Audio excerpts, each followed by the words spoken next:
Tayo doon sa kasabihan na habang may buhay, may habang may buhay, may Pag-asa. habang may buhay, may Pag-asa. pagsubok. Dahil tayo katiwala ng Diyos, binibigyan din niya tayo ng iba't ibang klase ng pagsubok.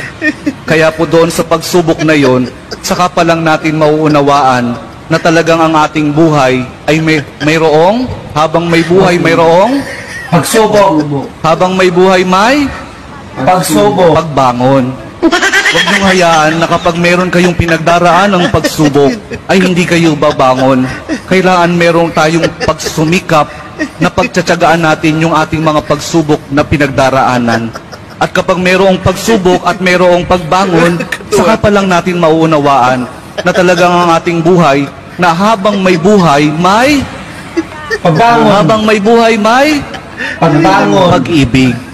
Ang pag-ibig na nagmumula kay Jesus lamang sa ating mahal pong Jesus Nazareno.